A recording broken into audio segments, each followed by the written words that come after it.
Hello everyone, Caren Glasser here, and welcome to this episode of The Passion Point. This is the show where we interview passionistas from around the world who are following their passion and making a living doing what they love. And today we have a very special guest, Michael Krisa from Ontario, Canada, up in the Netherlands. He has a very unique style that demystifies video and video marketing, and he makes and helps entrepreneurs have a much easier time at it. He is the co-founder of Easy Web Video, which is a great product for those of you who are getting into the whole video thing and want to make your videos look a lot prettier than they do when they're just on YouTube. And I know I'm a bad girl, Michael, because I don't always do what I talk about, but we'll talk about that as well. Michael's also a licensed real estate broker, a syndicated columnist. He has podcasts and freelance internet marketing consultant. He does just about everything. And more than that, he's just an all-around great guy. And so we're really happy to welcome Michael Krisa to the Passion Point. How you doing today, Michael? Hi, Caren. I've Okay, never been called a passionista before. I don't know if do I need a blood transfusion or what. Hey, I'm excited to be here. How are you? And thanks for having me on here. I am awesome, and it's a good thing to be a passionista. It just means that you're passionate about what you're doing, and we have them all over the world, so welcome to the crowd. So, we're going to start today basically by defining the word passion. Now, Webster's Dictionary says that it's an intense driving or overmastering, just feeling or conviction. What do you think passion is, and how would you describe it? I kind of take it back to, like, there has to be that driving force for what makes you want to get out of bed in the morning and actually face the day and do something. And there are people that it's almost like a prison sentence. Oh, my God, I made it through another night. Now what do I do? Versus the ones that don't want to go to sleep because they're burning that candle. They're wasting daylight and they want to get out and do something. So the thing that really stands out to me, and I wish I could say it's my quote, but it's not. It's actually Steve Martin's. And it appropriately came out New Year's Day, and it was, be so good that you can't be ignored. And to me, that's been my driving force for the past year. Like, I'm passionate about what I do, but when I saw that, be so good that you can't be ignored, man, that just resonated. So everything I try to do now, I throw myself into it, and I want to be that guy that is so good that you can't be ignored. I've never heard that quote before. I'm going to steal it from you, who, you already stole it, so it's okay. I'm all about R&D, rob and duplicate, so that's a good one. That's a keeper. So that's a great definition of passion, and you obviously, although, you didn't start out that way in this interview, you're obviously very passionate. You're a passionate guy, but you started in real estate, and before that, when you were a kid, you weren't doing real estate. Tell us a little bit now about your journey. How did you get from A to H? Because I know. Oh, wow, you're bringing back memories. I remember, my parents cried bitterly as they packed me in that tiny little rocket ship from Krypton and blasted me off from my native planet. Did you want me to go that far back or get somewhere sooner? You can do whatever you want, because I'm just going to sit here now and I'm going to have a good time. So go for it. I thought that's what editing is all about. But seriously, it's been a long, eclectic journey. And looking back, it's all these different skill sets that you would never think would come together. It's like throwing fruit and vegetable and meat into a blender. It's like, what the heck are you making? Soup. And that's kind of what happened. When I got out of university, I did the typical, what do you want to do now type thing. I was a supply teacher, I was a bartender, I was a bouncer, delivered mail, a scuba diver, like all these different things. And it's every time I did something, it's almost like it opened up another door and another opportunity presented itself. And I've never been shy from going, oh, okay, what's behind door number one? Let's go take a look. And it's all these eclectic, like I said, eclectic skill sets that have somehow all overlapped that has given me, the confidence to be out front of camera, because I teach people how to use video. So, go figure, that's important.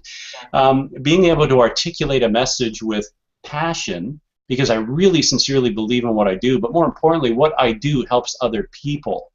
And here's another one you can write down. I love this quote. People always ask, well, why do you share stuff? What are you going to get out of that? What's the ROI?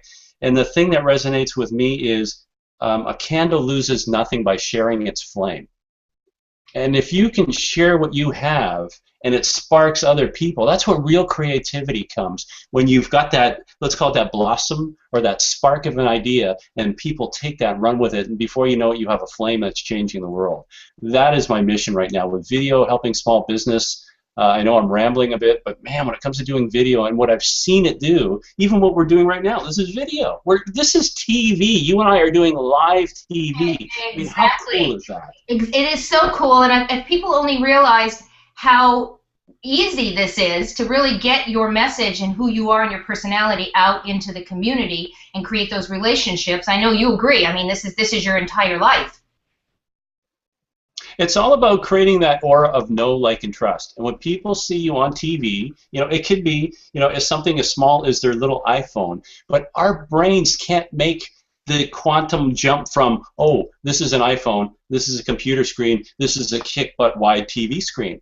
All our brains can conceive is that it's moving pictures and sound.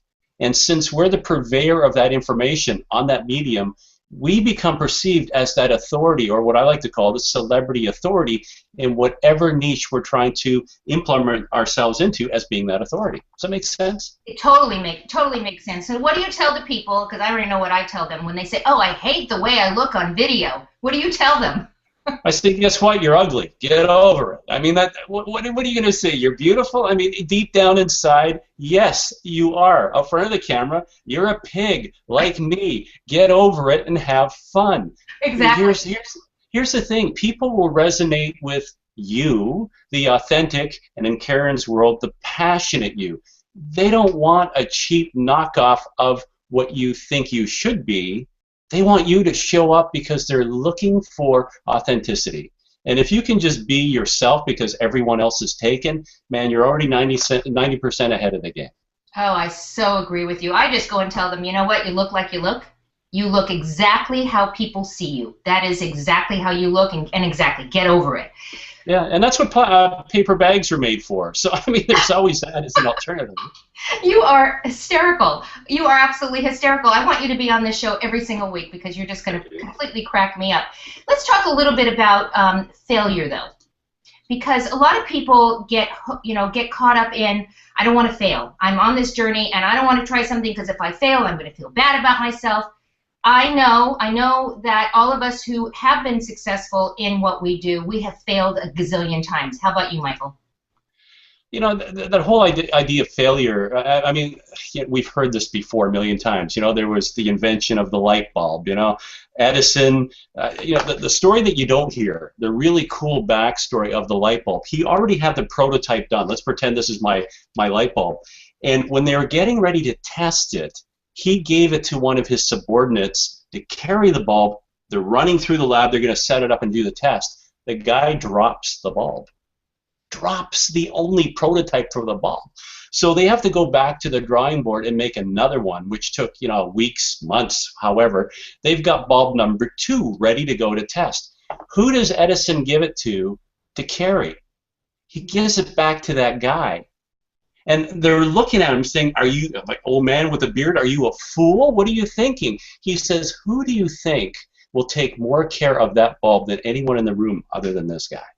I have never heard that story. That is actually a much better story. I think that is powerful.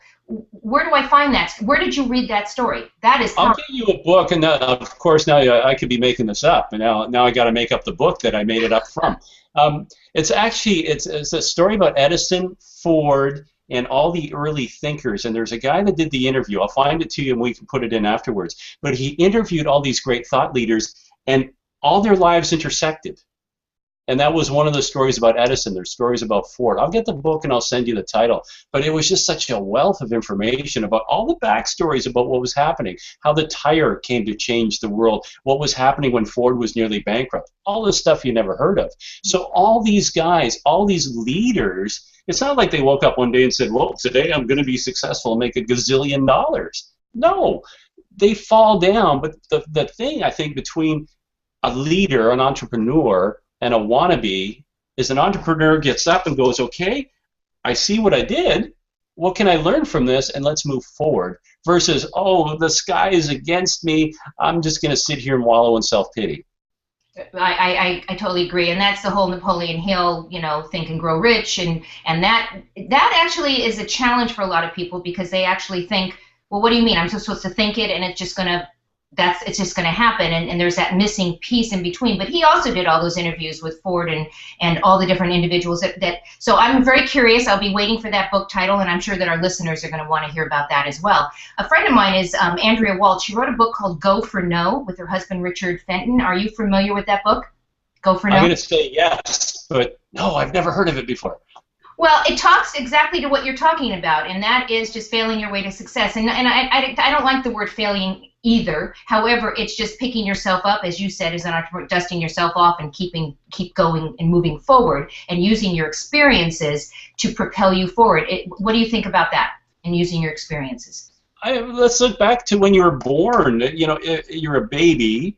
If you didn't bang your head against the crib, if you didn't fall down and lose your suckler from time to time, you would still be in a crib. It's from the learning experience is bumping your head, it's getting dirty, it's making mistakes, but realizing they're not really mistakes. It's the forces that be are giving you a nudge in the direction that you should be going versus the direction you think you should be going. Maybe that's a better way to look at it. Yeah, I think so. So what do you tell people that are looking for their passion and they're looking for a way to create a new life for themselves? Maybe they've been laid off. Maybe I call them accidental entrepreneurs. They find themselves in a situation where they got laid off from their job, they got fired, or they got downsized, and now they find themselves in a situation of, you know what, I've spent all my life at this 9-to-5 job. Now I don't know what to do. I don't even know what I'm passionate about. What do you tell these people, or do you talk to these people? Oh my gosh, I don't really talk to. It's not like I say you're one of those people. I see the sign, don't come near me. I would think I would probably start off with, okay, let's do this. You've got 24 hours starting now. Wallow, feel sorry for yourself, eat Hershey bars and peanut butter, but 24 hours from now, you have to get your ass off the couch and decide what is it that you want to do with the rest of your life. And who are the people in your life, the significant others, that are depending on you to be a success. And then I would look at that core first and then re-examine what is it that really fires me up. We said this right at the beginning. What is it that makes you want to get out of the bed and say, hot diggity, I've got another 24 hours, what am I going to do today? And I don't think there's a universal answer for what that is. That's a lot of soul searching. But what is it that if you had to do it all over again, this is what you would want to do for the rest of your life? There's that old expression, I'm going to paraphrase it. It's not work. If you do what you love, you'll never work another day in your life. How did you make the transition, or maybe you're still doing real estate, but how did you transition from real estate to Easy Web Video? How did that transition happen? I lost a bet with God.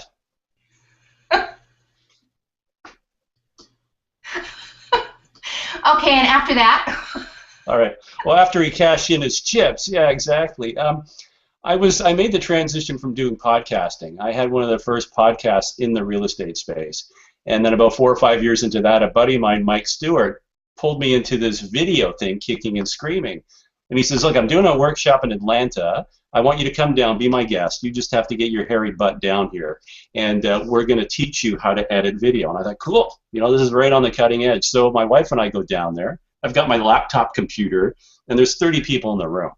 And just to show you what the extreme was, on one side, you've got people with a mouse thinking that it's something you have to give cheese to. On the other spectrum, you've got guys that are literally with CIA that are manipulating satellites in space. And then you have us in the middle saying, okay, what to do, edit, okay, I think I got it. So what I did was what every typical entrepreneur probably does is I went home, took it, put it on the shelf, and then forgot about it. Because, there's that adage, the only barrier between you and success is the cellophane around the last product you bought.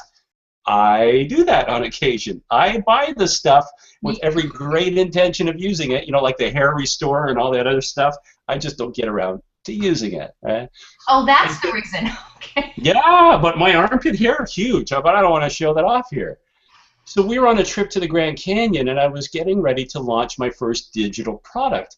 And the Grand Canyon, there's a difference between if the Grand Canyon was in Canada versus in the U.S. If it was in Canada, we'd have a fence, we'd have a plexiglass barrier, and there'd be a big computer monitor, and we'd be watching it because they're all about safety here and watching out what we do.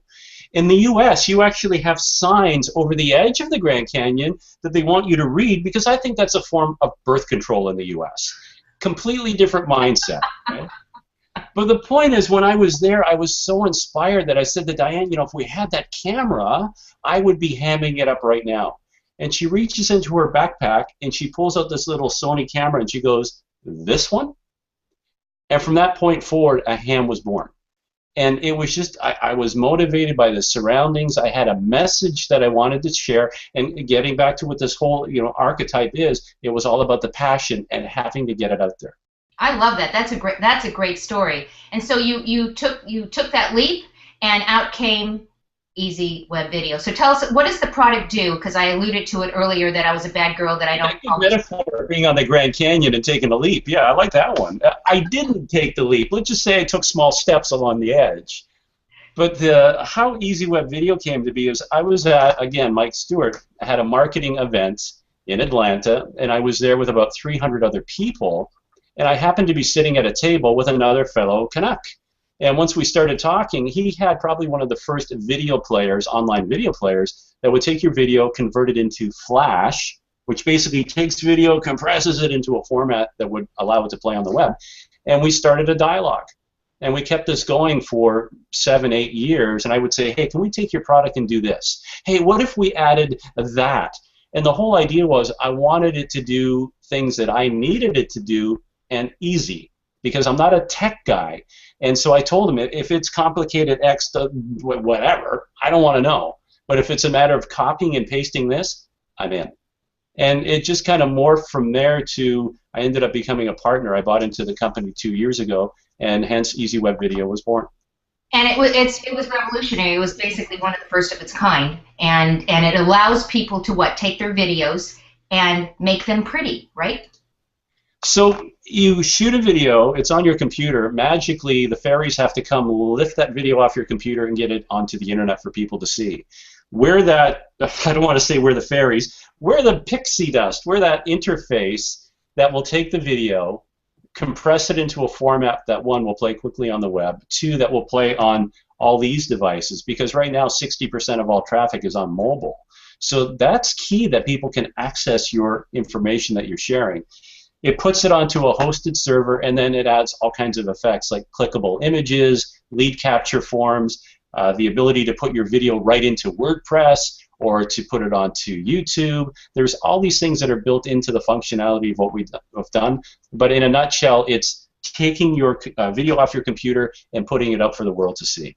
And it's very, very cool. And for those of you who are listening saying, okay, I want to see what this is all about, there'll be a link right in this the description right below. Go click on it. Go check it out. It's cool stuff. And if you're going to do anything in video, which you should, and that really is my next question, Michael, where do you see this whole world going to? I know you just said you're not really a techie, but you are a techie. You are in the midst of what we're doing, where we are in the world right now in technology. Where do you see us going with all of this? I think this, like, I'm holding my iPhone, and I'm a PC guy, right? So for me to say anything nice about Apple hurts a lot, being a PC guy. And when I teach from stages, I'm a speaker, I'll be in front of 500 people. I'll hold up my iPad, but first I'll say, show of hands, how many people here are using a Mac? And I'll see them, and I'll say, okay, children, I want you to play amongst yourselves while I have a conversation with the adults. And it's just a polite way of saying, look, guys, it has never been easier to do video, and Apple has made it easy. With the iPhone, I can now shoot a video. I can actually edit it on my iPhone. I can now upload it to the web. So your question of where this is going, because the tools of production, and when I say tools of production, like an iPad, that is literally $1 million movie studio. Like in the day, you would have to have a whole filming crew, editing crew, all that stuff. I can now do it. Like if I can finger paint, literally, if I can finger paint, I can now be doing all this stuff on my iPad or on my iPhone. So where this is going, one, the barrier of entry is gone. Anyone can be doing a video. But with that, the barrier of what people will tolerate is now going up exponentially. because the expectation is they don't want to see the little cat videos anymore. They're looking for something that's more polished and more professional. So you'll have to know how to do some basic editing.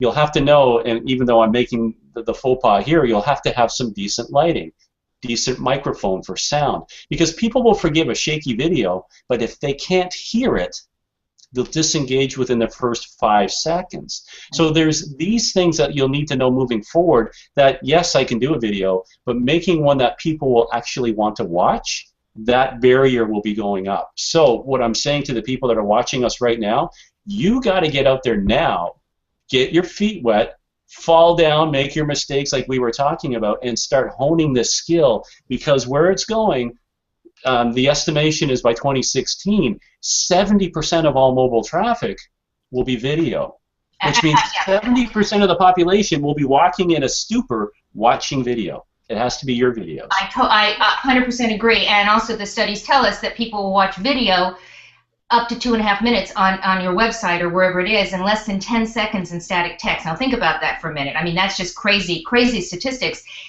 You know, you only got one chance to mess it up. So if people come to your website and you finally get them to come to your website and there's nothing there but a bunch of words, they're gone and they're not coming back. If you have stuff going on, and that means like a video or other things going on, that's why you need a person like Michael and his product, because he, you know, it makes it so much easier for people to do this. So, Michael, any last words you want to share with? Oh, actually, before we do that, I actually have a couple questions for you. I got so caught up on what we were talking about that I did not even, you know, I forgot the rest of my questions. Sorry. I have that effect on women. I know it's. You do. So I live by quotes. You already have given us a couple of quotes, and I want to just insert myself here because I want to share one of the quotes that I happen to like. And this one actually is anonymous. Nobody has taken credit for it, so I'll take credit for it. Why not? And that is, purpose is the reason you journey, and passion is the fire that lights your way. I just love that. And any other quotes you want to share with us? Because you've already given us a few, so you know, I'll take those. I'll have some others. Another favorite is, you know, you look at something and it seems so complex. What can I do to get started? And it's the little things, right? The little things to get started. There's one that little hinges swing big doors. Nice. Get started. By doing that one simple video, that will be the cascading effect that will get you to do the next, the next, the next. And as we said, you'll get better doing it. Small hinges swing big doors. I love it. Just as Nike says, just do it. Just do it. Take that first step. It's scary, but you know what? Once you're in there, the water is fine. Come on in and join us. Do you have a song that you're passionate about? What song gets you up in the morning? Oh, my gosh. I don't know. I'm a guitar banjo / John Denver fan. I mean, I think when you ask, does anybody listen to John Denver, everybody says no. He sold 13 quadrillion albums. I guess I must have bought them all. But that's what got me started playing guitar and banjo, everything else. So maybe, I don't know if I had to have a favorite song. Country Boy is one that really fires me up, you know. I was about ready to sing. Thank God I'm a country boy, right? There you go. I love that song. That's great. Okay, so we have something in common there. If you could spread passion dust anywhere around the world on anyone, who would you spread it on, and what would you hope to accomplish? Wow. I would think right now high school kids. High school grade, and let's say school kids, generically. I'm not focusing on university because they're already lost doing whatever they do. Grade school kids have to understand that they are the future, not only in the U.S. but around the world. And gone are the days of the, I punch the clock, I show up, I do my job, I go home, and when I retire 40, 50 years from now, there will be a pension coming to me. Those days are gone. That was my parents' generation, their grandparents' generation. That's what they grew up in. There was no such thing as a secure job. Your future is basically unwritten. And I think that's the important thing. When you get put into the system and you learn the basics of whatever you learn in school, it's a system. We got to get these kids to expand their minds. I hate that expression, thinking outside the box. If you have to say that, you're already in a coffin. Forget the box. They have to realize that it's a big, wonderful world out there, and there are tools everywhere at their disposal. They have to reach out and start being self-reliant. And it starts with doing videos, be able to create a web page, talk to people, stop doing this. walking around in a stupor, texting. Be able to look up at somebody in the eye and have a conversation. So if I was to sprinkle that passion dust, it would be, look, everything is out there. No matter how bleak it looks, it is there for the taking if you're willing to stand up and do something about it. Great message. You know, my youngest son is 29 years old, and I totally resonate with what you're saying. No job is for sure that it's going to be there forever. And he's had multiple jobs because something will always happen. They'll close their shops, the retail store will go out of business. And he actually came to me a couple months ago and he said, Mom, I want to be more like you. I want to be an entrepreneur. I want to not have to worry about my 9-to-5 job. I want to do something that I can create for myself. So I see that transition in our young adults just because of my own son that are saying, I don't want to be beholden to this 9-to-5 because I know that any day it can just go away, and what a terrible way to live. Our kids are living in a different environment these days. They're not going to have what we had growing up.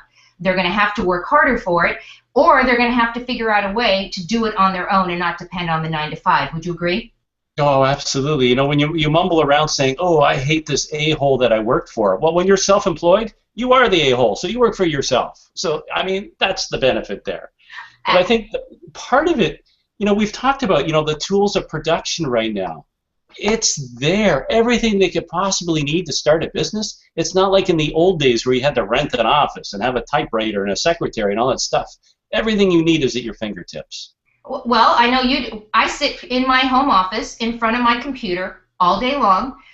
Sometimes it gets lonely, but to your point, I like to take my online relationships offline. Even though my offline may be it may actually be online. Like we have an offline relationship, but it's on camera. And we now know each other, we've talked to each other, we have a communication. It's not like we're just a friend on social media. I always love that when people say, oh, I'm friends with him on social media. I've never talked to them, but they're my friend. That commercial, I don't know if it's running in Ontario, there's a commercial now where these older individuals are sitting in a living room and they say, I want to show you what I have on my wall. And they have on their wall pictures. They literally paste pictures and they go, this is my wall. And then somebody that's sitting there says, well, I don't like your wall. And she says, I'm going to unfriend you then. And she says, well, that's not how it works. And it's funny because we now live in this world where everything is online and they forget you're supposed to take these relationships offline. How many of your online relationships are you taking offline at this point? And creating that real relationship? Oh my gosh, I think the deep ones are like what you and I are doing right now on video. And thank you for wearing clothes this time. I really appreciate that. But that's where the relations come from. Like once upon a time, we would be doing this by fax. You know, the machine would ring. I'd pull out a paper and I'd be reading this, you know, grayed out ink about your latest thought or what you're doing. And this medium now, video, it feels, and I use that word purposely, feels like we have a relationship, like we've met. And getting back to what I do when I teach people about video, the astonishing thing is when people do meet you physically, they feel like they know you, even though they've never met. So you and I have a friendship developing here because we're making contact and we're in a dialogue. But when people are watching your videos and they haven't met you, they've already made that decision in their mind that you're either a knucklehead or you're somebody that they can know, like, and trust. And that's important. So that I can't remember the term for that. It'll come to me in a minute. But in their brain, they make this connection that you are now their friend, which is powerful. They've made the decision. So now when they meet you in the street, it's say, hey, Caren, how you doing? Hey, did you get any more penguins lately? And then you're suddenly going, who is this person? Do I owe them money? Have they been following me down the street? And then the light bulb comes on, oh, they're watching my videos. How exciting is that, though? So for those of you who are listening out there, I mean, the technology is there for the taking. I mean, we're using technology that right now, in terms of this video, right now that's available online. It's absolutely free, at least at this point.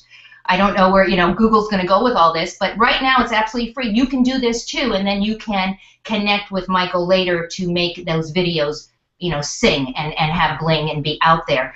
So, Michael, now I'm going to ask you the question. Are there any last thoughts that you would like to share with our listeners and our viewers before we say goodbye to them? I would say, well, last thought means like I'm being put on an iceberg somewhere. I'll still be here. I hope we do this again.